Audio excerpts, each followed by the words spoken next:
بسم اللہ الرحمن الرحیم۔ ناظرین، آج کی ویڈیو میں ہم آپ کو حضرت سلیمان علیہ السلام کے ایک بہت ہی مشہور واقعے کے بارے میں بتائیں گے۔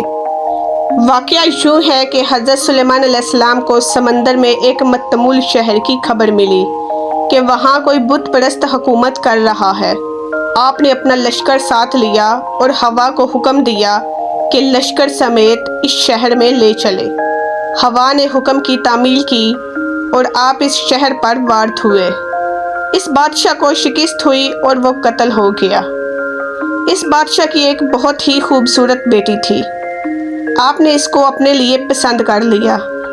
اس نے اسلام قبول کیا تو آپ نے اس سے شادی کر لی۔ اس کا نام جاردہ تھا۔ آپ اکثر اپنے باپ کو یاد کر کے روتی رہتی تھی۔ حضرت سلیمان علیہ السلام نے جب یہ دیکھا تو بہت ہی پریشان ہوئے۔ آپ نے شیطان سے فرمایا کہ اس کے باپ کی ایک تصویر بنا کر دے تاکہ جب وہ اسے دیکھے تو اس کے دل کو تسلی ہو جایا کرے۔ شیطان نے ہو بہو تصویر بنا دی تو اس عورت نے اپنے باپ کے جیسا اس کو لباس پہنایا۔ اب ہوا یوں کہ وہ صبح شام اپنی کنیزوں کے ہمراہ وہاں آتی اور اسے سجدہ خود بھی کرتی اور کنیزوں سے بھی کرواتی۔ اس واقعہ کی خبر حضرت سلیمان علیہ السلام کے وزیر آصف بن برکھا نے قریباً 40 روز کے بعد پوری تحقیق کرنے کے بعد دی۔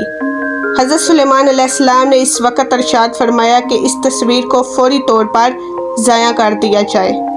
حضرت سلیمان علیہ السلام اس پریشانی میں تن و تنہا جنگل کی طرف نکل کھڑے ہوئے اور زمین پر بیٹھ کر اللہ تعالیٰ کی حضور توبہ و استغفار کرنے لگے۔ آپ کے ہمراہ ایک لونڈی جس کا نام امینہ تھا وہ بھی تھی۔ آپ کی عادت تھی کہ جب بھی آپ رفع حاجت کے لیے جاتے تو اپنی انگوٹھی اپنی کنیز کے حوالے کر کے جاتے تھے۔ کہا جاتا ہے کہ آپ کی بادشاہی دراصل اس انگوٹھی میں پوشیدہ تھی۔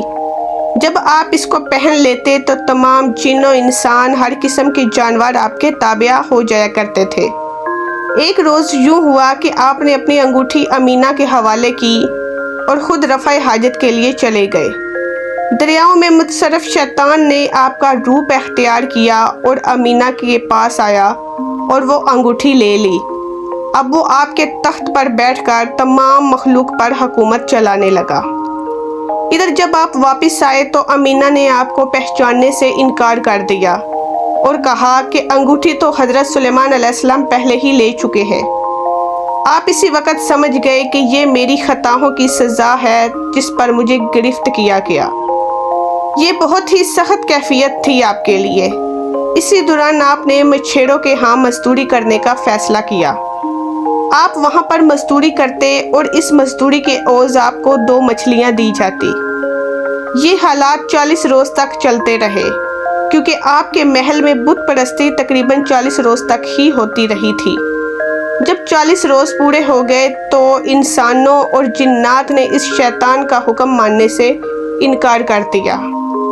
یہ سب اللہ تعالیٰ کے حکم سے ہی ممکن تھا کہ انسانوں اور جنات کو سمجھ آ چکا تھا کہ جو تخت پر بیٹھا ہے وہ ان کا بادشاہ حضرت سلیمان نہیں ہے۔ انہوں نے اس کے خلاف بغاوت کی۔ شیطان نے جب دیکھا کہ اس انگوٹھی کا انسانوں اور جنوں پر کوئی اثر نہیں ہو رہا تو اس نے انگوٹھی کو دریا میں پھینکا اور وہاں سے فرار ہو گیا۔ اس انگوٹھی کو ایک مچھلی نے نگل لیا۔ ادھر حضرت سلیمان کو پورا دن مزدوری کرنے کے بعد جب 2 مچھلیاں دی گئیں تو ان میں سے ایک مچھلی وہی تھی جس نے اس انگوٹھی کو نگلا تھا۔ آپ نے جیسے ہی اس کا پیٹ چاک کیا تو اپنی انگوٹھی کو پا کر آپ بہت ہی زیادہ خوش ہوئے اور اللہ تعالیٰ کا شکر ادا کیا۔ آپ نے جیسے ہی اس انگوٹھی کو پہنا تو آپ کو اپنا عزت و وقار، حکومت اور وہی بادشاہیت واپس مل گئی۔